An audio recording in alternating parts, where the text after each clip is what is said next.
ನಮಸ್ಕಾರ.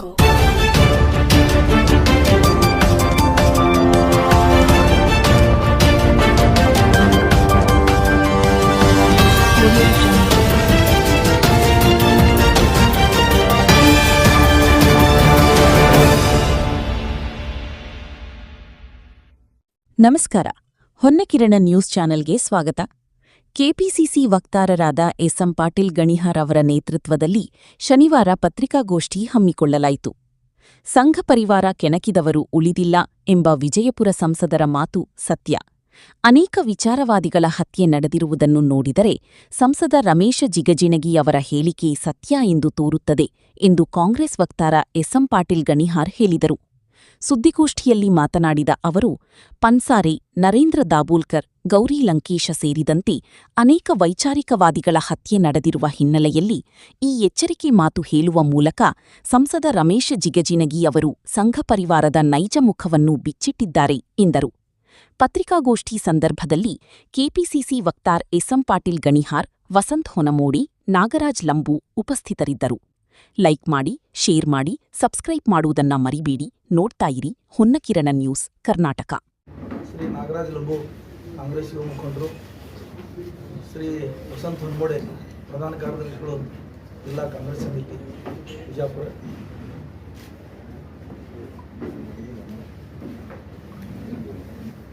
ಇಂದಿನ ಬಹು ಚರ್ಚಿತ ವಿಷಯ RSS ಸಂಘಟನೆ ನೋಂದಣಿ ಆಗಬೇಕು ಆಗಬಾರದು. ನಮ್ಮ ರಾಜ್ಯದ ಗೃಹ ಮಂತ್ರಿಗಳಾದ ಶ್ರೀ ಪ್ರಿಯಾಂಕಾ ಖರ್ಗೆ ಅವರು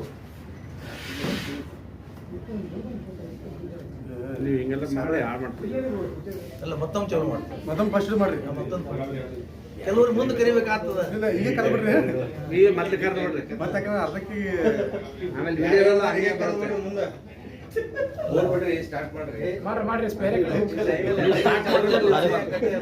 ಗೌರವಾನ್ವಿತ ಮಾಧ್ಯಮ ಮಿತ್ರರನ್ನು ಸ್ವಾಗತಿಸುತ್ತಾ ಇಂದಿನ ಮಾಧ್ಯಮಗೋಷ್ಠಿಯಲ್ಲಿ ನಾನು ಮತ್ತು ಶ್ರೀ ನಾಗರಾಜ್ ಲಂಬು ಅವರು ಕಾಂಗ್ರೆಸ್ ಯುವ ಮುಖಂಡರು, ಶ್ರೀ ವಸಂತ್ ಹೊನಮೋಡಿ ಅವರು ಕಾಂಗ್ರೆಸ್ ಪ್ರಧಾನ ಕಾರ್ಯದರ್ಶಿಗಳು, ಜಿಲ್ಲಾ ಕಾಂಗ್ರೆಸ್ ಕಮಿಟಿ ನಡೆಸಿಕೊಡ್ತಾ ಇದ್ದೇವೆ.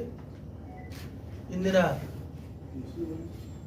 ದಿನಗಳಲ್ಲಿ ಬಹುಚರ್ಚಿತ ವಿಷಯ RSS ನೋಂದಣಿ ಕುರಿತು ಮತ್ತು ಅದರ ಅಕೌಂಟಬಿಲಿಟಿ ವ್ಯವಹಾರದ ಕುರಿತು ಪ್ರಿಯಾಂಕಾ ಖರ್ಗೆ ಅವರು, ನಮ್ಮ ಕರ್ನಾಟಕ ಸರ್ಕಾರದ ಗೃಹ ಸಚಿವರಾದ ಪ್ರಿಯಾಂಕಾ ಖರ್ಗೆ ಅವರು RSSನ ಮುಖ್ಯಸ್ಥರಿಗೆ ಕೇಳಿದ್ದಾರೆ. RSS ಮುಖ್ಯಸ್ಥರಾದಂಥ ಶ್ರೀ ಮೋಹನ್ ಭಾಗವತ್ ಅವರು, ನಾವು ನೋಂದಣಿ ಮಾಡಿಸೋದಿಲ್ಲ, ಹಿಂದೂ ಧರ್ಮನೇ ನೋಂದಣಿ ಇಲ್ಲ. ಏನು ಅರ್ಥ? ಹಿಂದೂ ಧರ್ಮ ಅಂದ್ರೆ RSS ಅಂದ್ರೆ ಹಿಂದೂ ಧರ್ಮನ? ಏನು ಅರು ಮರು ಹಿಡ್ದಂಗೆ ಕಾಣ್ತದೆ ಅವ್ರಿಗೆ ಒಟ್ಟು. ಯಾಕಂದ್ರೆ ಏನಾಗ್ಬಿಟ್ಟದ, ಇವ್ರ ಆ ಪ್ರಶ್ನೆನೇ ಇಂಥದ್ದು ಕೇಳ್ಯಾರ, ಅವ್ರು ಉತ್ತರಿಸ್ಲಿಕ್ಕೆ ಬರಲಾರಂಥದ್ದು ಕೇಳ್ಯಾರ, ಅದಕ್ಕೆ ಅವ್ರು ಅರು ಮರು ಹಿಡಿದು ಏನೇನು ಮಾತಾಡ್ತಾ ಇದ್ದಾರೆ ಹುಚ್ಚರಂಗೆ. RSS ಸಂಘಟನೆ ಬಗ್ಗೆ ಹೇಳುವುದಂದ್ರೆ ಅವರು ಹೊರಗಡೆ ಹೇಳುವುದೇನು, ರಾಷ್ಟ್ರೀಯ ಸ್ವಯಂ ಸೇವಕ ಸಂಘ, ಇದು ರಾಷ್ಟ್ರ ಪ್ರೇಮ ಸಂಘ, ರಾಷ್ಟ್ರ ಉದ್ಧಾರ ಮಾಡುವ ಸಂಘ.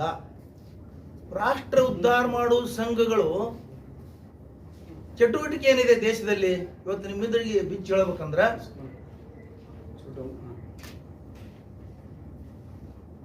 ಲಾಠಿ ಹಿಡ್ಕೊಂಡು ತೇಡಿ ಲಾಠಿ ಬೀಸಿ ಅದನ್ನು ಕವಾಯತ್ ಮಾಡಿಸೋದು, ಇದು ರಾಷ್ಟ್ರದ ಯಾವ ಅಭಿವೃದ್ಧಿ ಕೆಲಸ ಮಾಡ್ತದೆ ಈ ಸಿಸ್ಟಮ್? ಹೇಳೋದು ಒಂದು ಬೇರೆ, ಮಾಡೋದು ಒಂದು ಬೇರೆ. ಇವರು ಮಿಲಿಟರಿ ಅವರನ್ನು ಕರೆಸಿ ಬಂದೂಕು ತರಬೇತಿ ಕೊಡಿಸ್ತಾರೆ RSS ಕಾರ್ಯಕರ್ತರನ್ನ. ದುರ್ಗಾವಾಹಿನಿ ಅಂತ ಒಂದು ಘಟಕ ಮಾಡಿದ್ದಾರೆ, ಮಹಿಳಾ ಘಟಕ, ಅದಕ್ಕೆ ಬಂದೂಕು ತರಬೇತಿ ಕೊಡಿಸ್ತಾರೆ. ಇಲ್ಲೇ ಜಮಖಂಡಿಯಲ್ಲಿ ಸುಮಾರು 15 ದಿವಸಗಟ್ಟಲೆ ಬಂದೂಕು ತರಬೇತಿ ಕೊಡಿಸಿದ್ರು. ಮಿಲಿಟರಿದವರನ್ನು ಕರೆಸಿ ಅಲ್ಲಿ FIR ಆಯಿತು, ಕೇಸ್ ಆಯಿತು, ಅಲ್ಲಿ ಕೆಲವರು ಅರೆಸ್ಟ್ ಆದ್ರೆ, ಇದೆಲ್ಲ ಆಯಿತು. ಇಡೀ ರಾಷ್ಟ್ರದಲ್ಲಿ ಬಾಂಬ್ ತಯಾರಿಕೆ ಮಾಡುವಾಗ RSS ಕಾರ್ಯಕರ್ತರ ಮನೆಯಲ್ಲಿ ಅವೆಲ್ಲ ಘಟಕಗಳು ಸಿಕ್ಕು ಎಷ್ಟೋ ಜನ ಅರೆಸ್ಟ್ ಆಗಿದ್ದಾರೆ, ಬಾಂಬ್ಗಳನ್ನು ಹಾಕಿದ್ದಾರೆ. ಪಾಕಿಸ್ತಾನ ಇಂಡಿಯಾ ಓಡಾಡಂತ ಸಂಜೋತಾ ಎಕ್ಸ್ಪ್ರೆಸ್ ಮೇಲೆ ಬಾಂಬ್ ಹಾಕಿ ಅಲ್ಲಿ ಬಹಳಷ್ಟು ಜನ ಸತ್ತು ಹೋದ್ರು. ಅದರಲ್ಲಿ ಇಂದ್ರೇಶ್ ಕುಮಾರ್ ಇವತ್ತೇನು ಬಿಜೆಪಿಯ ಮುಖ್ಯಸ್ಥ, ಬಹಳ ದೊಡ್ಡ ಲೀಡರ್ ಇದಾರೆ, ಅವ್ರ ಅಪರಾಧಿ ಅಂತ ಸಾಬೀತಾಗಿ ಅವರು ಒಳಗೆ ಹೋಗಿ ಬಂದರು. ಆ ಕೇಸೇ ಮುಚ್ಚಿ ಹಾಕಿದ್ರು. ಮುಂದೆ ಹೈದರಾಬಾದ್ನ ಚಾರ್ಮಿನಾರ್ ಹತ್ರ ಬಾಂಬ್ ಸ್ಫೋಟ್ ಮಾಡಿ ಅಲ್ಲಿ ಬಹಳ ಜನ ಸತ್ತರು. ಅದರೊಳಗೆ ಸುನಿಲ್ ಜೋಶಿ ಅನ್ನಂತವ್ರು ಅರೆಸ್ಟ್ ಆದರು, ಜೈಲ್ದಲ್ಲಿ ಬಿದ್ದರು. ಅದು ಕೇಸ್ ಏನಾಯ್ತು, ಮುಂದೆ ಮುಚ್ಚಿ ಹಾಕಿದ್ರು. ಇತ್ತೀಚೆಗೆ ಮಂಗಳೂರಿನಲ್ಲಿ ವಿಮಾನ ನಿಲ್ದಾಣ ಸ್ಫೋಟಿಸಲಿಕ್ಕೆ ಬಾಂಬ್ ಇಟ್ಟಂತ ಅಮೃತ್ ರಾವ್ ಏನಾಯ್ತು, ಇವತ್ತಿಗೆ ಕೇಸ್ ಮುಚ್ಚಿ ಹಾಕಿದ್ರು, ಏನು ಹೊರಗೆ ಬರಲೇ ಇಲ್ಲ. ಆಮೇಲೆ ಬೆಂಗಳೂರಿನ ಚರ್ಚ್ ಸ್ಟ್ರೀಟ್ನಾಗ ಬಾಂಬ್ ಹಾಕಿದ್ರು, ಅಲ್ಲಿ 5-6 ಜನ ಸತ್ತರು. ಅಲ್ಲಿ ಒಬ್ಬನಿಗೆ ಅವನಿಗೂ ಹಿಡಿದ್ರು. ಅವ ಬುದ್ಧಿಮಾಂದೆ. ಒಂದು ಐಡಿಯಾ ಏನಂದ್ರೆ ಅವ್ರದ್ದು, ಅವ ಸಿಕ್ಕ ಕೂಡಲೇ ಬುದ್ಧಿಮಾಂದೆ ಆಗಿಬಿಡ್ತಾನೆ, ಹುಚ್ಚಾಗ್ಬಿಡ್ತಾನೆ. ಅವನ ತಲೆಸಿಲ್ಲ, ಅವನ ತಲೆ ಸರಿ ಇಲ್ಲ ಅಂತ ಎಬ್ಬಿಸ್ಬಿಡ್ತಾರೆ. ಅದನ್ನು ಪ್ರಚಾರ ಮಾಡೋದು. ಅಮೃತ್ ರಾವ್ ಮಂಗಳೂರಲ್ಲಿ ಸಿಕ್ಕಿ ಇವತ್ತು ಜೈಲದಲ್ಲಿದ್ದಾನೆ, ಅವನು ಬುದ್ಧಿಮಾಂದೆ ಅಂತ ಹೇಳೋದು. ಯಾರ್ಯಾರು ಆರೋಪಿ ಆಗ್ತಾರೋ ಅವ್ರು ಬುದ್ಧಿಮಾಂದೆ. ಮಿಲಿಟರಿ ಅಧಿಕಾರಿ ಅಂತ ಶ್ರೀಕಾಂತ್ ಪುರೋಹಿತ ಬಾಂಬ್ ತಯಾರಿಕೆ ಘಟಕ ಇಟ್ಕೊಂಡು ಬಾಂಬ್ ಹಾಕಿದ್ರು, ಅವ್ರು ಅರೆಸ್ಟ್ ಆದರು. RSS ಕಾರ್ಯಕರ್ತ ಅಂತ ಹೇಳಿದ್ರು. ಮಾಲೆಗಾಂವ್ ಬಾಂಬ್ ಸ್ಫೋಟದಲ್ಲಿ ಪ್ರಜ್ಞಾ ಸಿಂಗ್ ಅನ್ನಂತ ಹೆಣ್ಮಗಳು ಮಾಡಿ ಮುಂದೆ MP ಸಹಿತ ಆದರು. ಅಂಥವ್ರಿಗೆ ಇವರು MP ಟಿಕೆಟ್ ಕೊಟ್ಟು ಸರ್ಕಾರದಲ್ಲಿ ತಗೋತಾರ. ಅದು ಒಂದು ಸರ್ಟಿಫಿಕೇಟ್ ಅವ್ರಿಗೆ, RSS ದವರಿಗೆ, BJP ಅವರಿಗೆ. ಇಂಥವು 100 ಘಟನೆಗಳು ಹೇಳ್ಬೋದು. ಅಷ್ಟು ಘಟನೆಗಳದಾವ ಭಾರತ ದೇಶದ ಇತಿಹಾಸದಲ್ಲಿ. ಗುಜರಾತ್ನ ನರಮೇಧ ಆಯಿತು. ಆ ನರಮೇಧದ ಸಲುವಾಗಿ ಇದೇ ವಾರದಲ್ಲಿ ಅಮೆರಿಕ ಅಧ್ಯಕ್ಷ ಟ್ರಂಪ್ ರವರು ಮೋದಿಯವ್ರು ನೋಡಕ್ ಭಾಳ ಚಲೋ ಅದಾರ, ಆದ್ರೆ ಕೊಲೆಗಡಕದಾರ ಸರ್ಟಿಫಿಕೇಟ್ ಕೊಟ್ಟರು. ಇವ್ರು ನಗತಾರ, ಅವ್ರ ಎದುರಿಗೆ ಕೂತು ನಗತಾರ ಇವ್ರು ಅದು ಹೇಳಿದಕ್ಕೆ. ಇವೆಲ್ಲ ಇತಿಹಾಸ ಇದಾವೆ. ಸ್ವಯಂ ಸೇವಕ ಸಂಘದ ಇದೇ ಕೆಲಸನ, ಇದೇ ರಾಷ್ಟ್ರದ ಅಭ್ಯುದಯ ಕೆಲಸಗಳು ಇವು. ಒಂದಾದ್ರೂ ಹೇಳಿ, ಯಾವ ಸಾರ್ವಜನಿಕ ಕೆಲಸಕ್ಕಾಗಿ ನೀವು ಹೋರಾಟ ಮಾಡಿದ್ದೀರಿ ರಾಷ್ಟ್ರದಲ್ಲಿ?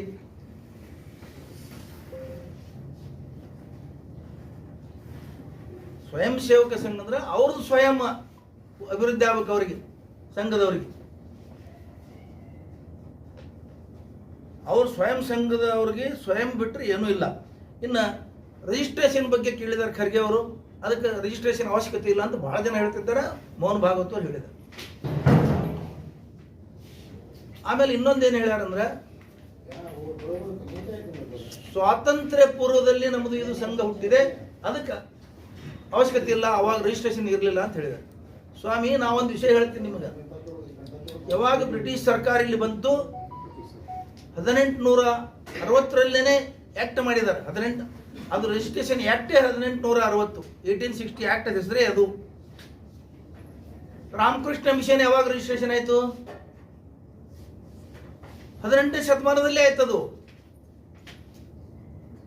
ಅವೆಲ್ಲ ರಾಷ್ಟ್ರ ಸ್ವಾತಂತ್ರ್ಯ ಪಡೆದಕ್ಕಿಂತ ಮೊದಲ. ಅದು ನಿಮಗೇನು ತೊಂದರೆ ಏನಿತ್ತು?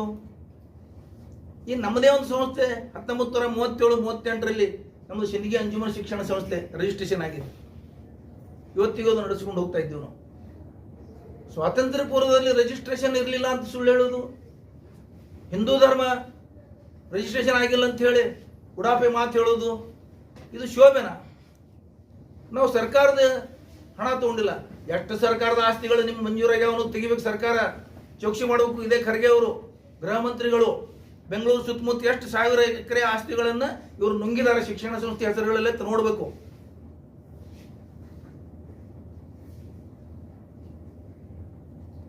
ಸರ್ಕಾರದ ಆಸ್ತಿ ತಗೊಂಡಿಲ್ಲ ಅಂದ್ರೆ, ಸರ್ಕಾರದ ಹಣ ತಗೊಂಡಿಲ್ಲ.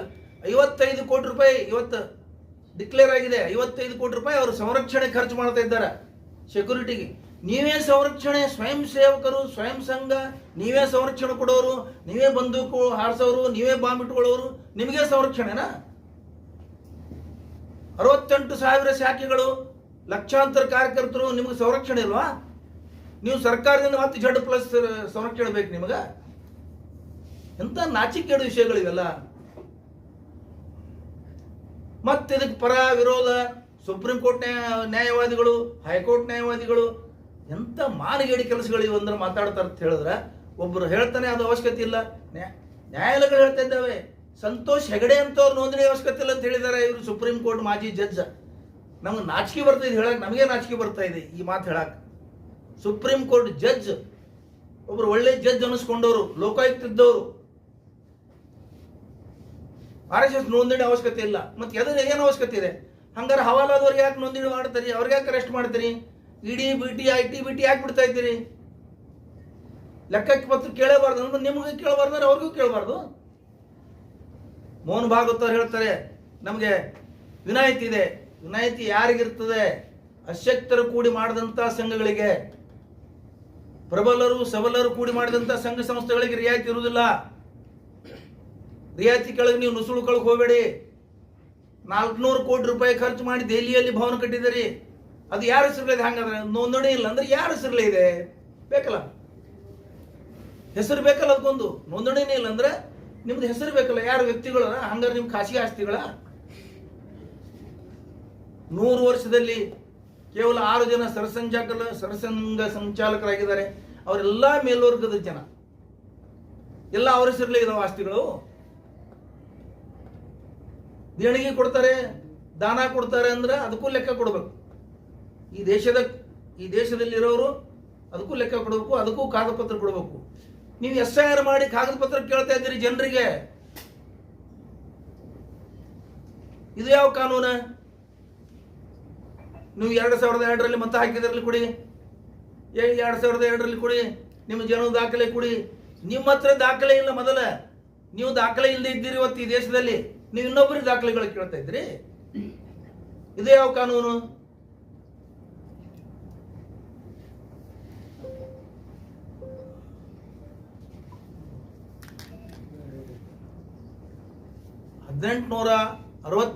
ಇಸ್ವಿಯ 1860 ಆಕ್ಟ್ ಪ್ರಕಾರ 6 ಜನರಿಗಿಂತಲೂ ಹೆಚ್ಚಿಗೆ 7 ಜನ ಸೇರಿದ್ರೆ ಒಂದು ಸಂಘ ಆಗ್ತದೆ. ಆ ಸಂಘ ನೋಂದಣಿ ಆಗ್ಬೇಕಂತ ಕಾನೂನು ಇದೆ ಈ ಭಾರತ ದೇಶ.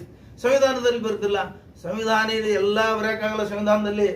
ಅವರು ಕಾನೂನು ರಚನೆ ಮಾಡಿದ ಮೇಲೆ ಕಾನೂನು ಪ್ರಕಾರ ನಡೀಬೇಕಾಗ್ತದೆ. ಸಂವಿಧಾನದ ನಂತರ ಕಾನೂನು ಮಾಡಿದ್ದಾರೆ. ಸಂವಿಧಾನದ ಪ್ರಕಾರ ಕಾನೂನು ಆಗ್ತದೆ. ಕಾನೂನು ಪ್ರಕಾರ ದೇಶ ನಡೀತದೆ. ಸಂವಿಧಾನದಲ್ಲಿ ಇಲ್ಲ. ಸಂವಿಧಾನನೂ ಸರಿಯಾಗೋದಿಲ್ಲ, ಕಾನೂನು ಸರಿಯಾಗೋದಿಲ್ಲ. ಸಂವಿಧಾನದ ಮೇಲೆ ದೇಶ ನಡಿಬೇಕು, ಸಂವಿಧಾನದ ಮೇಲೆ ಕಾನೂನು ನಡಿಬೇಕು. ನೋಂದಣಿ ಮಾಡೋ ಕಾನೂನು ಇಲ್ವಾ? 7 ಜನಕ್ಕಿಂತಲೂ ಹೆಚ್ಚಿಗೆ, 7 ಮತ್ತು 7 ಜನಕ್ಕಿಂತಲೂ ಹೆಚ್ಚಿಗೆ ಯಾವ ಸಂಘದಲ್ಲಿ ಸದಸ್ಯರಿರ್ತಾರೆ ಅದು ಕಂಪಲ್ಸರಿ ನೋಂದಣಿ ಆಗ್ಬೇಕಂತಿದೆ.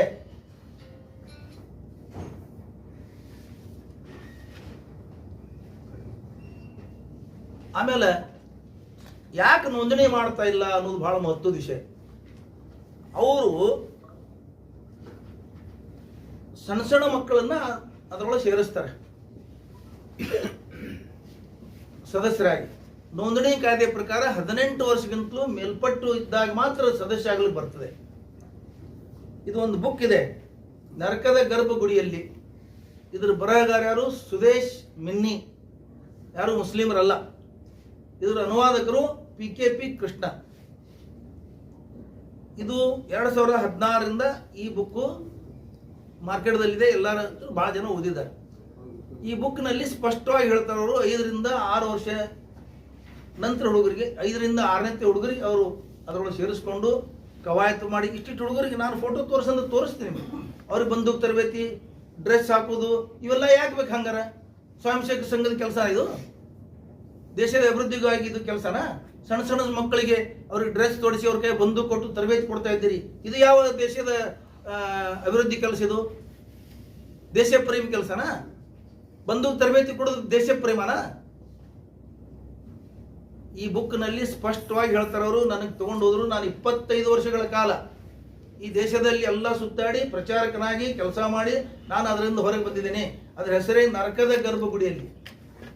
ಒಂದು ಸಲ ಅಲ್ಲಿ ಒಳಗೆ ಹೋದ್ರ ಅವನು ಹೊರ ಜಗತ್ತಿನ ಅಥವಾ ಹೊರಗಿನ ವಿಷಯಗಳು ಅವನಿಗೆ ಗೊತ್ತೇ ಆಗ್ಲಾರ್ದಂಗೆ ಅಲ್ಲಿ ಬ್ರೈನ್ ಇದು ಮಾಡ್ತಾರೆ.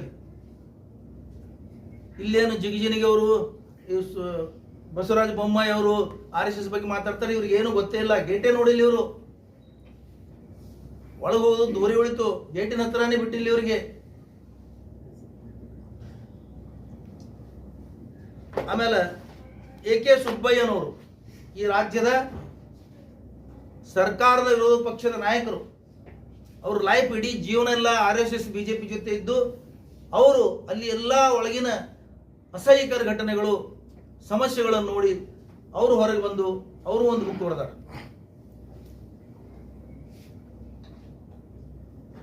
1988ರಿಂದ ಈ ಬುಕ್ ಪ್ರಚಲಿತದಲ್ಲಿದೆ. ಬುಕ್ಕಿನ ಹೆಸರು ಹೇಳ್ರಿ. RSS ಅಂತರಂಗ.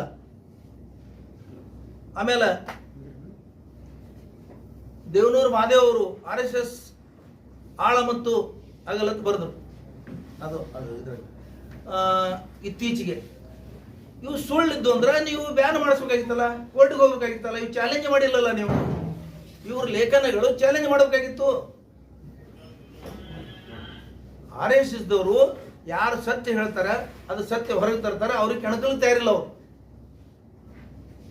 ಯಾಕಂದ್ರೆ ಮತ್ತೆ ಇನ್ನೂ ಸತ್ಯ ಹೊರಗೆ ಬಿಡುತ್ತಂತ ಹೇಳಿ ಅವ್ರ ಕೆಲಸನೇ ಅದೇ. ಆಮೇಲೆ ಈ ವಾರದಲ್ಲಿ 3-4 ದಿವಸದ ಹಿಂದೆ ಜಿಗಜಿಣಗಿ ಅವರು ಪ್ರಿಯಾಂಕಾ ಖರ್ಗೆ ಅವರನ್ನು ಉದ್ದೇಶಿಸಿ RSS ಯಾಕೆ ಕೆಣಕ್ತಾನಪ್ಪ, ದಲಿತ ಆಗಿ RSS ಪ್ರಶ್ನೆ ಮಾಡಬಾರ್ದ?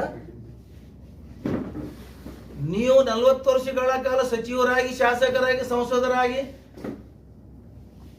ನಿಮ್ಮ ಉದ್ದೇಶ ಏನಂದ್ರೆ ದಲಿತರು ದಲಿತರಾಗೇ ಇರಬೇಕು.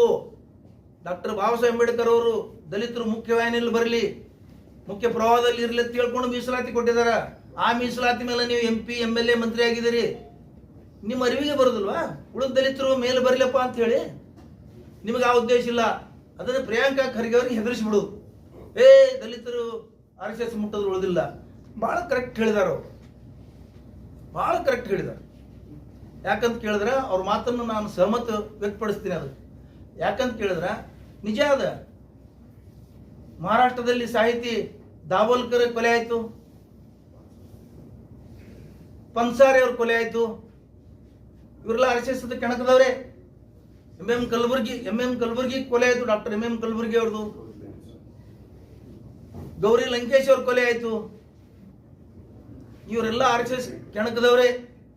ಅದಕ್ಕೆ ನಿನಗೂ ಹೊಡಿತಾರ, ನಿನಗೂ ಕೊಲ್ತಾರಪ್ಪ, RSS ಸಂಸ್ಕೃತಿ ಅದೇ ಅದ ಅಂತ ಹೇಳ್ದಂಗ ಅವರು. ಅದಕ್ಕೆ ಎಚ್ಚರಿಕೆ ಹೇಳಿದಾರ ಅವರು. ಒಬ್ಬ ದಲಿತ ಮನುಷ್ಯ, ದಲಿತ ಮಂತ್ರಿಗೆ ಏನ್ರ ಆಗಬಾರ್ದಂತ ಎಚ್ಚರಿಕೆ ಹೇಳಿದಾರೆ. RSS ಸಂಸ್ಕೃತಿಯನ್ನ ಜಿಗಜಿಣಗಿ ಅವರು ಬಿಚ್ಚಿಟ್ಟಿದ್ದಾರೆ. ಅದನ್ನ ನಾನು ಜಿಗಜಿಣಗಿ ಅವರು ಹೇಳಿದ್ದು ಹೋಗ್ತೀನಿ. ಯಾಕಂದ್ರೆ ಇದ್ದಂಗೆ ಹೇಳ್ಯಾರ ಅವರು. ಬಹಳ ಮುಗ್ಧ ರಾಜಕಾರಣಿ ಅವರು.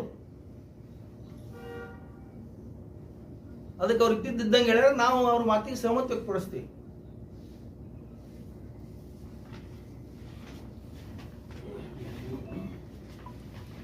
ಅದಕ್ಕೆ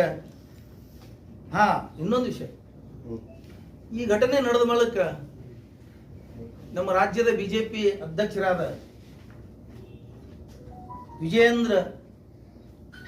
BY ವಿಜಯೇಂದ್ರ ಅವರು ನೀವು RSS ಕೇಳ್ತೀರಿ, ಪ್ರಶ್ನೆ ಮಾಡ್ತೀರಿ, ಮದರ್ಸಗಳಿಗೆ ಏನು ಪ್ರಶ್ನೆ ಮಾಡಲ್ಲ, ಮದರ್ಸಗಳಲ್ಲಿ ಏನು ನಡೀತದ? ವಿಜಯೇಂದ್ರ ಅವರಿಗೆ ಇವತ್ತು ನಾನು ಚಾಲೆಂಜ್ ಮಾಡ್ತೀನಿ. ರಾಜ್ಯದಲ್ಲಿ ನಿಮ್ಮದು 8 ವರ್ಷ ಸರ್ಕಾರ ಇತ್ತು, ಕೇಂದ್ರದಲ್ಲಿ 12 ವರ್ಷ ಸರ್ಕಾರ ನಡೆದಿದೆ. ರಾಷ್ಟ್ರದ ಒಂದೇ ಒಂದು ಮದರ್ಸದಲ್ಲಿ ಇಂಥ ಚಟುವಟಿಕೆ, ಇಂಥ ಬಾಂಬ್ ತಯಾರಿಕೆ, ಇಂಥ ಆಯುಧಗಳು, ಬಾಂಬ್ಗಳು, ಬಂದೂಕುಗಳು ಏನಾದರೂ ಇದ್ರೂ ತೋರಿಸಿಕೊಡ್ಬೇಕು. ನಿಮ್ಮ ಅರಿವಿಗಿಲ್ಲ, 10 ಸಲ ರೇಡ್ ಆಗಿದಾವೆ, ಅಲ್ಲಿ ಯಾವುದೂ ಚಟುವಟಿಕೆ ಇಲ್ಲ, ಪ್ರೂಫ್ ಆಗಿದೆ. ನೀವು ರಾಜಕೀಯಕ್ಕೋಸ್ಕರ ಮಾತಾಡ್ತೀರಿ, ನೀವು ನಾಚಿಕೆ ಬಿಟ್ಟು ಮಾತಾಡ್ತಾ ಇದ್ದೀರಿ. ಅರ್ಥ ಮಾಡ್ಕೋಬೇಕು. ನೀವು ಎಲ್ಲಾ ಮಾಡೋದು, ನೀವು ಮಾಡೋದು, ಎಲ್ಲಾ ಮುಸ್ಲಿಮರು ತಲೆ ಕಟ್ಟುದು. RSS ಈ ಬುಕ್ದಲ್ಲಿ ಹೇಳಿದಾರ ಅವರು. ನಮ್ಮ ಸಣ್ಣವ್ರಲಕ್ಕಾಗಿ ಶಿವಾಜಿ ಮೇಲೆ ಮುಸ್ಲಿಮರು ಎತ್ತಿ ಕಟ್ಟುದು, ಮುಸ್ಲಿಮರ ಮೇಲೆ ಹಿಂದೂಗಳನ್ನ ಎತ್ತಿ ಕಟ್ಟುದು. ಈ ಬುಕ್ದಲ್ಲಿ ತುಂಬಾ ಅದೇ ಇದೆ. 25 ವರ್ಷಗಳ ಕಾಲ ನೋಡಿ ಬರೆದಂತ ಬುಕ್ ಇದು. ಅಲ್ಲಿ ಅದೇ ಕಲಿಸ್ತಾರೆ. ಬರೇ ನೀವು ಬರೀ ಇದನ್ನೇ ಮಾಡ್ತಾ ಇದ್ದೀರಿ. ಎಲ್ಲರ ಒಂದು ಘಟನೆ ಆಗ್ತದೆ, ಬಾಂಬ್ ಹಾಕೋದು ಆಗ್ಲಿ, ಏನಾಗ್ಲಿ, ಅದು ಬೇರೆದವ್ರು ಹಾಕೋದು, RSS ದವ್ರು ಬೆಂಬಲಿಗಿರ್ಬೋದು, ಬಜರಂಗ ದಳ ಇರ್ಬೋದು, ಯಾವುದೇ ಇರ್ಬೋದು. ಇದೇ ಶ್ರೀರಾಮ ಸೇನೆ RSS ಸಂಘಟನೆಯ ಸಹಯೋಗದಲ್ಲಿ ಏನು ಸಂಘ ಪರಿವಾರ ಅಂತಾರ, ಇದೇ ಶ್ರೀರಾಮ ಸೇನೆಯ ಮುತಾಲಿಕ್ ಅವರು ಬೆಳಗಾಮದಲ್ಲಿ 75 ಲಕ್ಷ ರೂಪಾಯಿ ಧಾಂಧಲಿ ಮಾಡಿಸಲಿಕ್ಕೆ, ಗಲಾಟೆ ಮಾಡಿಸಲಿಕ್ಕೆ 75 ಲಕ್ಷ ರೂಪಾಯಿ ವ್ಯವಹಾರ ಮಾಡಿದ್ದು ಹೊರಗೆ ಬಿತ್ತು. ಎಷ್ಟು ನಾಗರಾಜ ಲಂಬುವನ್ ಅಂತ ಸಿಗಾಕೊಂಡ, ಅವನಿಗೆ ಜೈಲ್ನಾಗೆ ಹೊಡೆದ್ರೆ ಬಾಗಲಕೋಟದಾಗ ಇನ್ನೂ ವಿಷಯ ಹೊರಗೆ ಬಿಡ್ತಾವ ಅಂತ ಹೇಳಿ ನಾಗರಾಜ್ ಜಂಬಿಗಿ ನಾಗರಾಜ್ ಜಂಬಿಗಿ ಏನಂತ ಅವನಿಗೆ ಅರೆಸ್ಟ್ ಮಾಡಿದ್ರು ಬಾಗಲಕೋಟದಲ್ಲಿ. ಅಲ್ಲ, ನಾವು ದಿನಾಲು ನಾಗರಾಜ ಲಂಬು ಒಂದು ಪ್ರಾಕ್ಟೀಸ್ ಇದೆ, ಮತ್ತೆ ನಾವು ನಾಗರಾಜ ಲಂಬೋನೇ ನಾವು ಪಕ್ಕದಾಗ ಕೂರಿಸ್ಕೊಂಡೆ ಪ್ರೆಸ್ ಮೀಟ್ ಮಾಡಕತ್ತೀರ ಅಂತ ಅನಿಸ್ಬಿಡ್ತು ನಮಗೆ. ಅದು ನಾಗರಾಜ್ ಜಂಬಿಗೆ ಏನಂತ ಅವನಿಗೆ ಅರೆಸ್ಟ್ ಮಾಡಿದ್ರು ಕೊಲೆ ಕೇಸಲ್ಲಿ. ಅವನಿಗೆ ಅಲ್ಲೇ ಜೈಲ್ನಾಗೆ ಮುಗಿಸಿದ್ರು ಅವ್ರ ಕತೆ. ಅವ್ರದ್ದು ಇನ್ನೊಂದು ಇಂಥ ಸಂಘಟನೆಗಳದ್ದು ಇನ್ನೊಂದು ಏನ್ ಪ್ಲಾನ್ ಇದೆ ಅಂದ್ರೆ, ಅವ್ರಿಗೆ ಅಲ್ಲೇ ಯಾಕೆ ಮುಗಿಸ್ತಾರೆ, ಹೊರಗೆ ಬಂದ್ರೆ ಇನ್ನೂ ವಿಷಯಗಳು ಹೊರಗೆ ಬಿಡ್ತವೆ, ಇನ್ನೂ ವಿಷಯಗಳು ಅವ್ರು ಬಾಯಿ ಬಿಡಬಾರ್ದು ಅವ್ರಿಗೆ ಅಲ್ಲೇ ಮುಗಿಸ್ತಾರೆ. ಇಂಥವು ಭಾಳ ಆಗಿದಾವ ರಾಷ್ಟ್ರದಲ್ಲಿ. ಎಲ್ಲ ಕೇಸ್ ಫೈಲ್ಗಳು ತೆಗೆದು ನೋಡಿದ್ರೆ ಗೊತ್ತಾಗ್ತದೆ. ವಿಜಯೇಂದ್ರ ಇನ್ನೂ ಭಾಳ ಸಣ್ಣವ್ರಿದ್ದಾರೆ ಅವರು. ಒಮ್ಮೆ ಅವ್ರ ಅಪ್ಪನ ಹೆಸರ ಮೇಲೆ ರಾಜಕೀಯ ಮಾಡ್ತಾ ಇದ್ದಾರೆ, ಇನ್ನೂ ಬಚ್ಚ ಇದ್ದಾರೆ ಅವ್ರು ರಾಜಕೀಯದಲ್ಲಿ. ಬಿಜೆಪಿ ಅಧ್ಯಕ್ಷ ಇರ್ಬೋದು ಅವರು, ನಾನು ಅಧ್ಯಕ್ಷ ತಿಳ್ಕೊಂಡಿರ್ಬೋದು, ಇನ್ನೂ ಕಲಿಯೋದು ಭಾಳ ಇದೆ ಅವರು. ಮದರ್ಸಾಗಳ ಮೇಲೆ ಆರೋಪ ಮಾಡೋದು, ಏನಾರ ಆದ್ಕೂಡಲೇ ಮುಸ್ಲಿಮರ ಮೇಲೆ ಆರೋಪ ಮಾಡೋದು, ಏನಾರ ಆದ್ಕೂಡಲೇ ಇನ್ನೊಂದ್ರ ಮೇಲೆ ಆರೋಪ ಮಾಡೋದು. ನಿಮ್ಮದು ನೀವು ಹೇಳ್ರಿ. ಮೊದಲ RSS ನೋಂದಣಿ ಮಾಡಿಸಂತ ಕ್ವಶನ್ ಮಾಡಿದಾರೆ, ಅದಕ್ಕೆ ಉತ್ತರ ಕೊಡಿ ಸಮಂಜಸವಾಗಿ.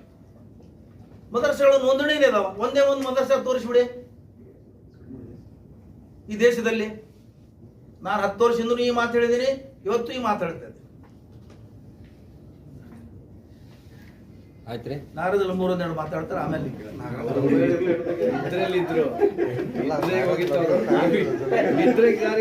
ಹೇಳಿಕೆಯಾಗಿ ಒಂದೇ ಸತಿ ಶಾಕ್ ಆಗಿ ಅಂದ್ರೆ ನಾಗರಾಜ ಲಂಬೂ ಅಂದ ಕೂಡ ಎಲ್ಲ ಪಕ್ಕದಾಗ ಕೂರ್ಕೊಂಡು ಪ್ರೆಸ್ ಮೀಟ್ ಮಾಡಕತ್ತಾರಲ್ಲ ಇದು ಅಂತ.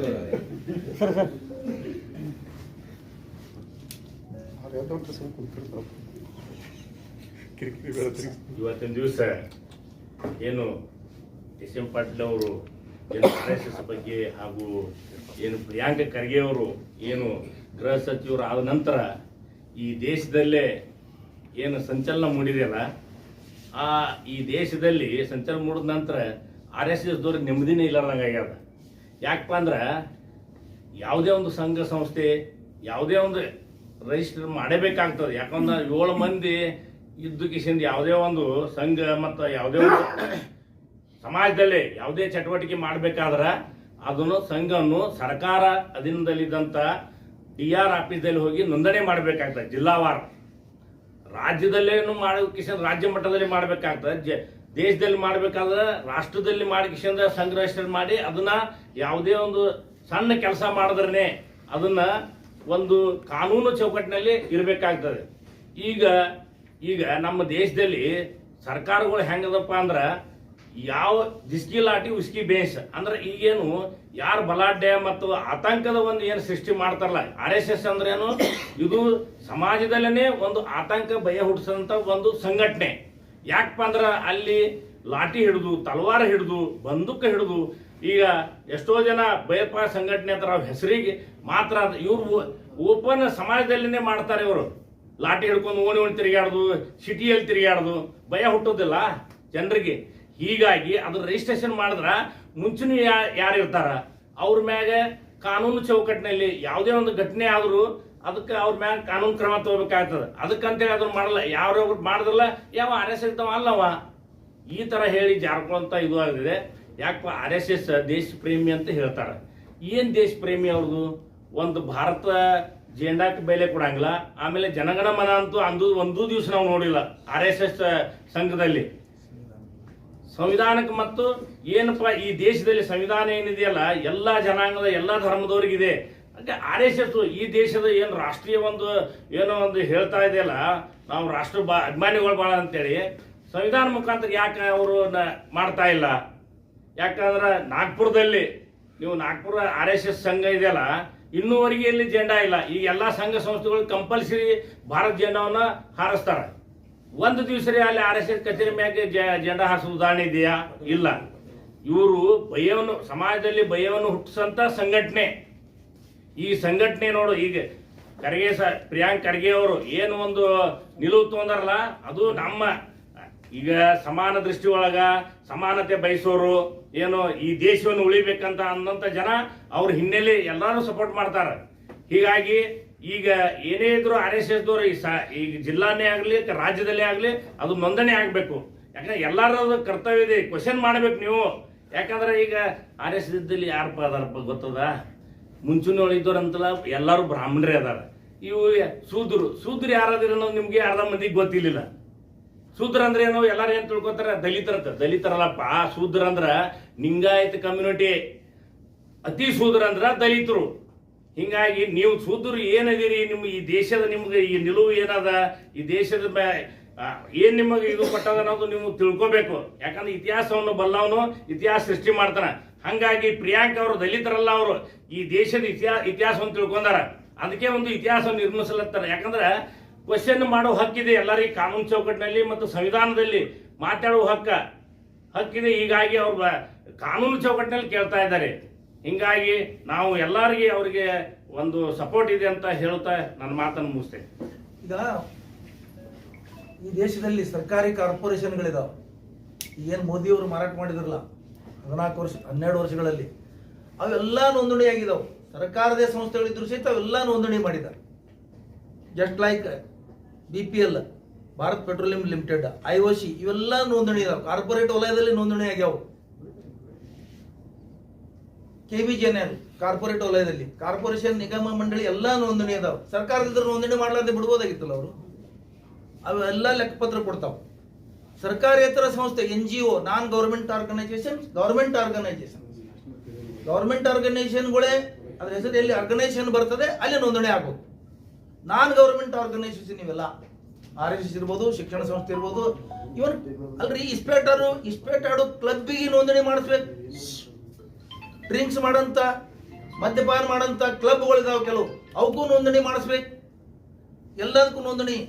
ಹಂಗಾದ್ರೆ ನೀವು ಕೆಲವರಿಗೆ ಅರೆಸ್ಟ್ ಮಾಡ್ತಾ ಇದ್ರಿ. ಮೊನ್ನೆ ಬೆಳಗಾದ ಒಬ್ಬರಿಗೆ ಕೋಟಿಗಟ್ಟಲೆ ವ್ಯವಹಾರ ಮಾಡಿ ಅಂತ ಅರೆಸ್ಟ್ ಮಾಡಿದ್ರಿ. ಮತ್ತು ಅವ ವ್ಯವಹಾರ ಮಾಡ್ತಿದ್ದಲ್ಲ, ಅವನ ದುಡ್ಡವ, ಅವನಿಗೆ ಯಾಕೆ ನೀವು ಅನಧಿಕೃತ ಅಂತ ಹೇಳಿ? ಅಧಿಕೃತ ಬೇಕು. ಎಲ್ಲಿ ಅಧಿಕೃತ ಹೊರಡು ಬರ್ತದೆ ಅಲ್ಲಿ ನೋಂದಣಿ ಆಗ, ಎಲ್ಲಿ ನೋಂದಣಿ ಆಗೋದಿಲ್ಲ ಅದು ಅನಧಿಕೃತ. ಏನ್ ಕೇಳೋದಂತ ಕೇಳಿ. ಈಗ ಖರ್ಗೆ ಅವರ ಎಲ್ಲ ಪ್ರಶ್ನೆಗಳಿಗೆ CM DKಶಿ ಅವರು ಉತ್ತರ, ಯಾಕಂದ್ರೆ ಅವರೆಲ್ಲ ಪ್ರಶ್ನೆಗಳಿಗೆ ಉತ್ತರ ಕೊಡೋರು ಅವರೇ, ರಾಜ್ಯದ ಮುಖ್ಯಮಂತ್ರಿಗಳು. ನಮ್ಮನ್ನು ಪ್ರಶ್ನೆ ಮಾಡೋದಾದ್ರೆ ಅವರನ್ನೇ ಮಾಡ್ರಿ ಅಂತ BJP. ಒಬ್ಬ ರಾಜ್ಯದ ಗೃಹ ಸಚಿವರಾಗಿ ಯಾರನ್ನು ಪ್ರಶ್ನೆ ಮಾಡಬೇಕು, ಯಾರಿಗೆ ಮಾಡಬಾರ್ದು, ಯಾವ ವಿಷಯದಲ್ಲಿ ಯಾರಿಗೆ ಮಾಡಬೇಕು ಅನ್ನೋದು ಅವ್ರಿಗೆ ಬಿಟ್ಟಿದ್ದಾರೆ. BJP ಅವ್ರು ಹೇಳ್ದಂಗೆ ಕೇಳಾಕಿಲ್ಲ. ಅವ್ರ ಸರ್ಕಾರ ನಡೆಸ್ತಿದ್ದಾರೆ, ಅವ್ರ ಸರ್ಕಾರ ಗೃಹ ಮಂತ್ರಿ ಇದ್ದಾರೆ, ಅವ್ರ ವಿವೇಚನೆಗೆ ಬಿಟ್ಟಿದ್ದು, ಅವ್ರ ವಿವೇಚನೆ ಪ್ರಕಾರ ಕೆಲಸ ಮಾಡ್ತಾ ಇದ್ದಾರೆ. ಮೋಹನ್ ಭಾಗವತ್ ಅವರಿಗೆ ಕೇಳೋಕೆ ಯಾವ ಅಧಿಕಾರ ಕೊಟ್ಟಿದ್ದಾರೆ ಪ್ರಿಯಾಂಕಾ ಖರ್ಗೆ ಅವರಿಗೆ? ಅಧಿಕಾರ ವ್ಯಾಪ್ತಿ ಯಾವುದು? ಕಾನೂನು ವ್ಯಾಪ್ತಿಯಲ್ಲೇ ಪ್ರಶ್ನೆ ಕೇಳಿದಾರ ಅವರು. ಪ್ರಶ್ನೆ ಕೇಳಬೇಕಾಗಿರೋದ ಆ ಸ್ಥಾನದೊಳಗೆ ಪ್ರಿಯಾಂಕಾ ಖರ್ಗೆ ಅವರೆಲ್ಲ ಅವ್ರ ವ್ಯಾಪ್ತಿಗೆ ಬರೋದಿಲ್ಲ. ಅದು ಈಗ ಗೃಹ ಮಂತ್ರಿಗಳಾಗಿ ಮಾಡುವ ಕೆಲಸಗಳು ಬಹಳಷ್ಟು ಇದಾವೆ. RSSಗೆ ಪ್ರಶ್ನೆ ಮಾಡುವಂತ ಅವ್ರದ್ದು ಅಧಿಕಾರ ವ್ಯಾಪ್ತಿ ಇಲ್ಲ ಅನ್ನೋದು. ನಿಮ್ಮ ಪ್ರಶ್ನೆ ಸರಿ ಇದೆ, ನಮ್ದಲ್ಲ ಅವ್ರದ್ದು. ಇಲ್ಲ ಸರಿ, ಅವ್ರದೇ ವಿಷಯ ಸರಿ ಇದೆ. ಒಬ್ಬ ರಾಜ್ಯದ ಗೃಹ ಮಂತ್ರಿ ಈ ರಾಜ್ಯದಲ್ಲಿ ಯಾವುದೇ ಇರಲಿ ಕಾನೂನುಬದ್ಧವಾಗಿ ನಡೆಯಲಿ ಅನ್ನೋದು ಸಲುವಾಗಿ ಅವರು ಭಾಗವತನ ಪ್ರಶ್ನೆ ಮಾಡಿದ್ದಾರೆ.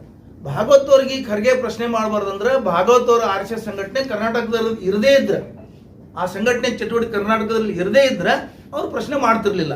ಕರ್ನಾಟಕದಲ್ಲಿ ಚಟುವಟಿಕೆ ಇದೆ, ಸಾವಿರಾರು ಬ್ರಾಂಚ್ ಇದಾವೆ, ಸಾವಿರಾರು ಘಟಕ ಇದಾವೆ.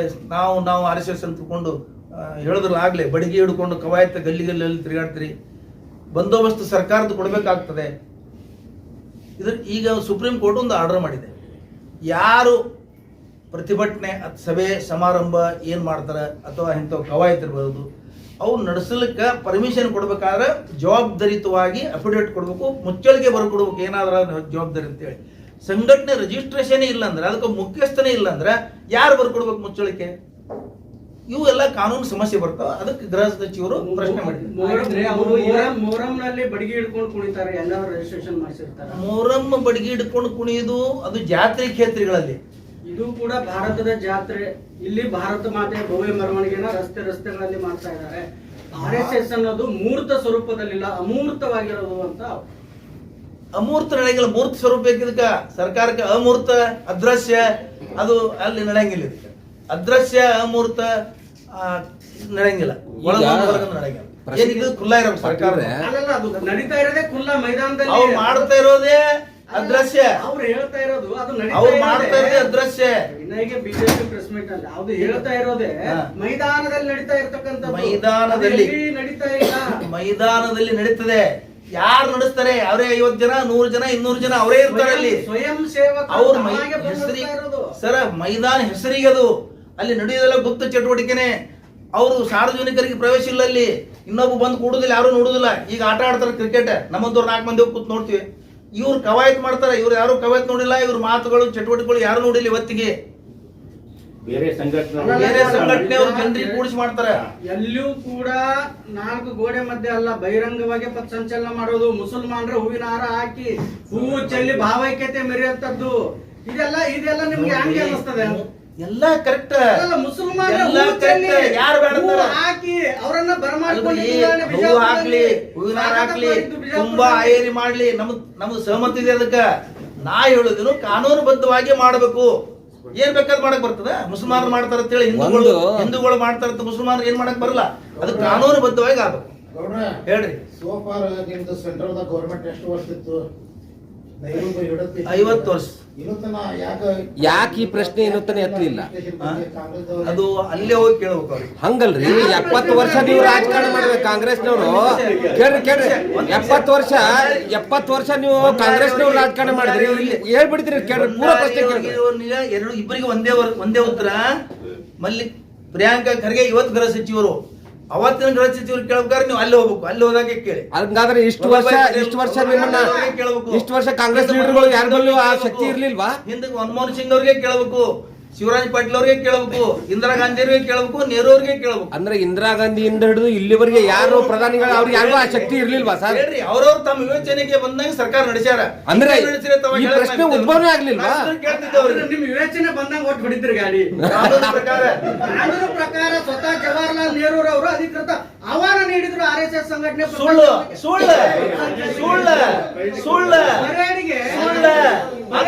ಪಕ್ಕಾ ಸುಳ್ಳು. ಅದಂತೂ ಪಕ್ಕಾ ಸುಳ್ಳ. ಅದೇ ಎಂತ ಸುಳ್ಳು ಬದ್ಧವಾಗಿ ಮಾಡೋ ಕೆಲಸಕ್ಕೆ ನೀರ್ತು ಇಲ್ಲ ಕೆಂಪು ಸುಳ್ಕತ್ತು ನಾನು ಇವತ್ತು. ನೋಡ್ರಿ ಕೇಳ್ರಿ, ನಾನು ನೀರ್ ಕುಡಿಬೇಕು, ನೀರ್ ಕುಡಿಲಿಕ್ಕೆ ನಕ್ಕ ಹೆಂಗ ನಿಮಗೂ ನೀರ್ ಕುಡಿಸ್ತೀನಿ ನಾನು. ಏನ್ ದೊಡ್ಡದಲ್ಲ ಹಂಗಲ್ಲ. ಇಷ್ಟು ವರ್ಷ ಮಾಡಿ 70 ವರ್ಷ ಮಾಡಿದ್ರಿ ಎಲ್ಲ. ಯಾವ ಪ್ರಧಾನಿಗಳಿಗೆ ಯಾವ ರಾಜಕಾರಣಿಗಳು ಹೊಳಿಲಾರ್ದ ಪ್ರಶ್ನೆ ಪ್ರಿಯಾಂಕಾ ಅವ್ರು ಹೊಳೆದ್ ಬಿಡ್ತಲ್ಲ ಅಂತ. ಹೌದು. ಇಷ್ಟು 70 ವರ್ಷ ಬೇಕಾಯ್ತಾ ನಿಮ್ಗೆ ಈ ಒಂದು ಪ್ರಶ್ನೆಗೆ? ಹೌದು, ಯಾವಾಗ ಬೇಕಾದ್ರೆ ಕೇಳ್ತಾರೆ. ಅಲ್ಲ, ಇಷ್ಟು ವರ್ಷ ನೀವು ಯಾವ ದೃಷ್ಟಿಕೋನದಲ್ಲಿ ಸುಮ್ಮನೆ ಕೂತಿದ್ದೀರಿ? ಅಂಬೇಡ್ಕರ್ ಅವರು ಮುಸ್ಲಿಮರನ್ನ ಪಾಕಿಸ್ತಾನ ಕಳಿಸ್ತೀರಿ ಅಂತ ಹೇಳಿ ಬರದಾರ ಪುಸ್ತಕದ ಒದಾಡ್ಕೋತ ಹೇಳಕತ್ತಾರ. ಒಂದ್ ಅಕ್ಷರ ತೋರಿಸ್ಬಿಡ್ರಿ. ಒಂದ್ ಯಾವ ಬಿಜೆಪಿ ಎಷ್ಟು ಸುಳ್ಳು ಎಬ್ಸುದು. ಅದೇ ತರನೇ ನೆಹರು ಅವರು ಕರೆದ್ರು ಹೇಳುದು ಹೇಳ್ರಿ. ನೀವು ಮುಂದೆ ಬರೀ ತನಕ ಕರಿತೀವಿ ನಾವು. ತಮ್ಮ ASCದವರು ಖರ್ಗೆದ್ದು ರಿಮಾರ್ಕ್ಗೆ ಎಂಡಾರ್ಸ್ ಮಾಡಿಲ್ಲ. ಅವರು ಪವರ್ ಕೊಟ್ಟಿದ್ದಾರೆ, ಅವ್ರಿಗೆ ಗೃಹ ಮಂತ್ರಿ ಮಾಡಿದ್ದಾರೆ. ಅದಕ್ಕಾಗಿ ಅವ್ರಿಗೆ ಎಂಡಾರ್ಸ್ ಮಾಡ್ತಾರೆ. ಅಲ್ಲ, AICC ಅವ್ರ ಯಾಕೆ ಎಂಡಾರ್ಸ್ ಮಾಡ್ತಾರೆ? ಪವರ್ ಕೊಟ್ಟಿದ್ದಾರೆ, ಗೃಹ ಮಂತ್ರಿ ಮಾಡಿದ್ದಾರೆ, ಕೇಳ್ತಾ ಇದ್ದಾರೆ ಅವರು. ಆಕ್ಷನ್ ತೊಗೊಳಕ್ ಕೊಟ್ರೆ ಆಕ್ಷನ್ ತೊಗೊಳ್ರಿ. ರಿಕ್ವೆಸ್ಟ್ ಲೆಟರ್ ಕಳ್ಸಕ್ಕಲ್ಲ, ಪ್ರಶ್ನೆ ಕೇಳಕ್ಕಲ್ಲ, ಸಂವಾದ ನಡೆಸಕ್ಕಲ್ಲ. ಒಂದ್ ವಿಷಯ ಹೇಳ್ತೀನಿ. ಒಬ್ಬ ಆರೋಪಿ ಅದಾನ, ಅವನಿಗೆ ಸುಪ್ರೀಂ ಕೋರ್ಟ್ ಆರ್ಡರ್ ಏನ್ ಮಾಡಿದ ಗೊತ್ತೇನು? ಅವನಿಗೆ ನೋಟಿಸ್ ಕೊಡ್ರಿ ಫಸ್ಟ್ ಅಂತ ಹೇಳ, ಹೋಗಿ ಪೊಲೀಸ್ ಹಿಡ್ಕೊಂಡು ಬರೋ ಹಾಗಿಲ್ಲ. ಕಾನೂನದ ಈ ದೇಶದಾಗ ಕಾನೂನು ಪ್ರಕಾರ ಇದೆ. ಇದು ಲೀಗಲ್ ನೋಟಿಸ್ ಏನ? ಅವರು ಮೌಖಿಕವಾಗಿ ಕೇಳಿದಾರೆ. ಈಗ ಹೇಳುದು ಮೌಖಿಕವಾಗಿ ಅಲ್ಲ, ಲಿಖಿತವಾಗಿ ಬರೆದಿದ್ದಾರೆ. ಇಲಾಖೆಯಿಂದ ಕಳಿಸಿದಾರ, ಇಲಾಖೆಯಿಂದ ಕಳಿಸಿದಾರ. ಬರ್ತದ ನೋಡ್ರಿ. ಇದು ಸಾಮೋಪಾಯ ಒಂದು ಸೌಹಾರ್ದ ಪತ್ರ ಬರೆದು ಕೇಳಿದಾರೆ. ಈಗ ನಿಮ್ಮ ಈ 3 ವರ್ಷದ ಪಾಟೀಲ್ರೆ 3 ವರ್ಷದ ನಿಮ್ಮ ಆಡಳಿತ ವ್ಯವಸ್ಥೆಯನ್ನ ಡೈವರ್ಟ್ ಮಾಡೋ ದೃಷ್ಟಿಕೋನದಲ್ಲಿ ಈ ವಿಷಯವನ್ನ ಎಬ್ಬಿಸಿ ಕಾಂಗ್ರೆಸ್ ಸರ್ಕಾರ ನೆಪ ಹೊಡ್ತಾ ಇದೆ ಅಂತಕ್ಕಂಥ ವಿಚಾರ ನನ್ನ ಅಭಿಪ್ರಾಯ ಅಲ್ಲ. ಬಿಜೆಪಿ ಅವರು ಆರೋಪ ಮಾಡಿದ್ದಾರೆ. ಅದೇ ಅಭಿಪ್ರಾಯ ಮೇಲೆ ಹೋಗ್ಬಿಡ್ತೀರಾ? ಉತ್ತರ ಕೊಡಿ. ಸಂವಿಧಾನಬದ್ಧವಾಗಿ ಸರ್ಕಾರ ನಡೆಸೋದು ನಮ್ ಕೆಲಸ. ಅವ್ರು ನಮ್ ಗೃಹ ಮಂತ್ರಿಗಳು ಮಾಡ್ತಾ ಇದಾರೆ ಅಷ್ಟೇ. ಅವ್ರು ಬಿಜೆಪಿ ಅವ್ರು ಹೇಳ್ದಂಗ ಆಡಳಿತ ನಡೆಸಲಿಕ್ಕೆ ಆಗುದಿಲ್ಲ. ಬಿಜೆಪಿ ಆಡಳಿತದ ಕಾಂಗ್ರೆಸ್ ಹೇಳೋದಂಗ ಆಡಳಿತ ನಡೆಯಂಗಿಲ್ಲ. ಅವ್ರವ್ರು ನಮ್ಮ ಕಾನೂನುಬದ್ಧವಾಗಿ ಅವ್ರ ಯೋಚನೆ ಎಲಿಮೆಂಟ್ ಅದಾವು, ಕಾಂಗ್ರೆಸ್ದಾಗೆ RSS ಎಲಿಮೆಂಟ್ ಅದಾವು. ಈಗ ಚರ್ಚೆ ಅವ್ರು ಏನ್ ಮಾಡಕತ್ತಾರ ಖರ್ಗೆ ಹೇಳಿದ ತಪ್ಪದ ಅಂತ ಇಂಡೈರೆಕ್ಟ್ಲಿ ಹೇಳತ್ತಾರ ಆಲ್ರೆಡಿ. ಯಾರು ಹೇಳಕತ್ತಾರೆ? ಕಾಂಗ್ರೆಸ್ RSS ನಾನು ರೆಕಾರ್ಡ್ ಇದೆ ನನ್ನ ಕಡೆ ನೋಡಿ. RSS ಇದ್ದವ್ರನ್ನು ನೋಂದಣಿ ಮಾಡಿಸ್ಬೇಕು, ಇದು ತಪ್ಪದಂತ ಹೇಳ್ತಾ ಇದ್ದಾರೆ. ನಾವು ವಿಡಿಯೋ ತೋರಿಸ್ತೀನಿ, ಅದಕ್ಕೆ ವೇಳೆ ಇರುದಿಲ್ಲ. ನೀವೇನ್ ರಿಕ್ವೆಸ್ಟ್ ಮಾಡ್ಕೊಳಕತ್ತೀರೋ ಏನ್ ಆಗ್ರಹ ಮಾಡತ್ತೀರೋ ಈಗ ನಿಮ್ದು ಒಂದು ನಿರ್ದಿಷ್ಟವಾದಂತ ಗುರಿನೇ ಇಲ್ಲ ನಿಮ್ದು. ಮೋಹನ್ ಭಾಗವತ್ ಅವ್ರಿಗೆ ರಿಕ್ವೆಸ್ಟ್ ಮಾಡಿದ್ವಿ ನಾವು. ಮುಗಿತೀಗ ಅದು ಉತ್ತರ ಕೊಟ್ಟಿಲ್ಲ. ಅವರು ಕೊಡದೇ ಇದ್ರೆ ಎರಡನೇ ಹಂತಕ್ಕೆ ಏನ್ ಕ್ರಮ ತಗೊಳಕ್ ಹೋಗ್ತಾರೆ. ಅಲ್ಲ, ಎರಡನೇ ಹಂತಕ್ಕೆ ಏನ್ ಕ್ರಮ ತಗೋಬೇಕನ್ನೋ ಶಿಫಾರಸು ಏನಾದ್ರು ಮಾಡಿದ್ರೆ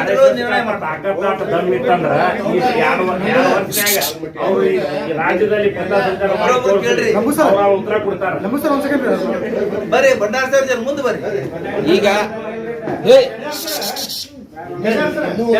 ಈಗ ಮುಂಚೆನೇ ರಿಜಿಸ್ಟ್ರೇಷನ್ ಆಗಿಲ್ಲ ಅಂತ ಏನ್ ನಿಶ್ಚಿತ ಮಾಡ್ತಾರ?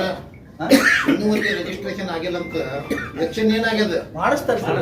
ನಾವು ಒಮ್ಮೆ ಈಗ ಸದ್ಯನೇ ಈ ಸೌಹಾರ್ದಯುತ ಪತ್ರ ಬರ್ದಾರ. ಕೈ ಹಾಕ್ಯಾರ. ಸೌಹಾರ್ದಯುತ ಪತ್ರ ಬರ್ದಾರ. ಎಲ್ಲ ಸ್ಟೇಟ್ ಇಶ್ಯೂ ಇಲ್ಲ, ಇದು ನ್ಯಾಷನಲ್ ಇಶ್ಯೂ ಅದ ಇದು. ನ್ಯಾಷನಲ್ ಇಶ್ಯೂನೇ ಆಗ್ಯದ ಈಗ ಇದು. ಪುರುಷೋತ್ತಮ ಅವ್ರು ಏನೋ ಕೇಳಿದ್ರಲ್ಲ, ಸರ್ ಏನಿಲ್ಲ, ಕಾಂಗ್ರೆಸ್ ಪಕ್ಷ ನೆಹರು ಇದ್ದಾಗಲೇ ಅವ್ರ ಹೆಸರು ಕಾಂಗ್ರೆಸ್ ಇದ್ದಾಗಲೇ ಏನು ಅಂತಂದ್ರೆ ಅವ್ರ ಮೇಲೆ ಹೇರಿದಂತ ಏನು ಒಂದು ನಿರ್ಬಂಧ ಏನಿತ್ತು ವಾಪಸ್ ಕಾಂಗ್ರೆಸ್ ಸರ್ಕಾರನೇ ತಗೊಂಡ್ರು. ಯಾಕಂದ್ರೆ ತಿಳುವಳಿಕೆ ಇದ್ದಿಲ್ಲ ಕಾಂಗ್ರೆಸ್ನವ್ರಿಗೆ. ಹಾಕಿದ್ರೆ ನಿರ್ಬಂಧ ಅವಾಗ ತಗೋಬಾರ್ದು. ರಿಜಿಸ್ಟ್ರೇಷನ್ ನೆಪನೇ ಆಗಿಲ್ಲ. ಇಲ್ಲಿ ಕೇಳ್ರಿ, ಇಷ್ಟೆಲ್ಲ ಇಲ್ಲಿ ಕೇಳ್ರಿ. ಕರೆಕ್ಟ್ ನೀವು ಪ್ರಶ್ನೆ ಬಹಳ ಚಲೋ ಅದ. ಅವಾಗ ಯಾಕೆ ನಿರ್ಬಂಧದ ಹಿಂತಕೊಂಡ್ರತ್ ಕೇಳ್ತಾ ಇದ್ದೀರಿ, ಹೌದಲ್ಲ? ಹೌದು ಸರ್. ಇವರು ರಿಕ್ವೆಸ್ಟ್ ಮಾಡಿದ್ರು, ನಾವು ಇನ್ನು ಮೇಲೆ ಯಾರು ವಲ್ಲಭಾಯ್ ಪಟೇಲ್ ಅವ್ರ ಮುಂದೆ ಹೋಗಿ ರೆಕಾರ್ಡ್ ಇದೆ ಇದು, ನಾವು ಇನ್ನು ಮೇಲೆ ಸಂವಿಧಾನಬದ್ಧವಾಗಿರ್ತೀವಿ, ನಾವು ಇಂಥವೆಲ್ಲ ಯಾವುದು ಮಾಡಲ್ಲ ಅಂತೇಳಿ ಇವರು ಬರ್ಕೊಟ್ಟಿದ್ದಾರೆ. ಬರೆಸ್ಕೊಂಡು ನಿರ್ಬಂಧ ಹಿಂತಕೊಂಡ್ರೆ ಕೇಳ್ರಿ, ಸಾವರ್ಕರ್ ಅವ್ರು ಹೊರಗೆ ಬರ್ತಿದ್ದಿಲ್ಲ. ಒಂದ್ ವೇಳೆ ಹಂಗ ಕ್ಷಮಾಪಣೆ ಕೊಟ್ಟರು ಹೊರಗೆ ಬಿಟ್ರು, ಹೊರಗೆ ಆಗ್ಬಿಟ್ರು ಅವ್ರಿಗೆ ಅಂತ ಕೇಳಿದ್ರೆ ಅವಾಗೇ ರಿಜಿಸ್ಟ್ರೇಷನ್ ಮಾಡ್ಕೋತ ಹೇಳ್ಬೋದಾಗಿತ್ತಲ್ರಿ. ಒಂದ್ ನಿಮಿಷ ಹೇಳಿದ್ದಾರೆ. ಪುರುಷೋತ್ತಮ ಹೇಳ್ತೀನಿ ಮುಂದೆ. ಅಲ್ಲ ಸರ್, ನಿಮ್ಮ ಉತ್ತರಕ್ಕೆ ಅಲ್ಲೇ ಒಂದೇ ನಿಮಿಷ. ಹಾ. ಸಂವಿಧಾನ ಪ್ರಕಾರ ಅವ್ರು ಬರ್ಸ್ಕೊಂಡು ಕೊಟ್ರು ಅಂದ್ರೆ ಸಂವಿಧಾನ ಪ್ರಕಾರ ರಿಜಿಸ್ಟ್ರೇಷನ್ ಮಾಡಿಸಿದ ಮೇಲೆ ನಿಮ್ಗೆ ನಾವು ನಿರ್ಬಂಧ ತೆಗಿತೀವಿ ಅಂತ ಕೊಡ್ಬೋದು, ತೆಗೆಯೋದು. ಎಕ್ಸಾಕ್ಟ್ಲಿ. ಹೌದಾ? ಅದೇ ಆಳ್ ಹೇಳ್ದಲ್ಲ, ನೀರೂರಿಗೆ ಕೇಳ್ಬೇಕು ಅವ್ರು. ಯಾಕೆ ಹಂಗ್ ಮಾಡೋದು? ಬೇರೆಯವ್ರಿಗೆ ಕೇಳ್ಬೇಕಲ್ಲ. ಅಂದ್ರೆ ಇದರ ಅರ್ಥ, ನನಗೆ ಕೇಳಿದ್ರೆ ಏನ್ ಹೇಳುದು? ಇದರ ಅರ್ಥ ನಿಮ್ಮ ಕಾಂಗ್ರೆಸ್ RSS ಅನ್ನು ಒಪ್ಕೊಂಡಿದೆ ಅಂತ ಅರ್ಥ. ಪುರುಷೋತ್ತಮರ ಮುಂದೆ ಅಲ್ಲಿ ಹೋಗ್ತೀವಲ್ಲ ಅಲ್ಲೇ ಕೇಳೋಣಂತಲ್ಲ. ಇದರ ಅರ್ಥ ನಿಮ್ಮ RSS ಅನ್ನ ಹಿಂದಕ್ಕೆ ಕಾಂಗ್ರೆಸ್ ಒಪ್ಕೊಂಡಿತ್ತು ಅಂದಂಗೈತೆ ಅರ್ಥ. ಯಾರು ಏನ್ ಹಿಂಗ್ ಹೇಳಿದ್ರೆ ಏನ್ ಒಪ್ಕೊಂಡಿದ್ದಾರೋ ಬಿಟ್ಟಿದ್ದಾನೋ ಏನ್ ಹಂಗ ಮಾತಾಡೋದಂದ್ರೆ ಹೆಂಗ? ಇಷ್ಟು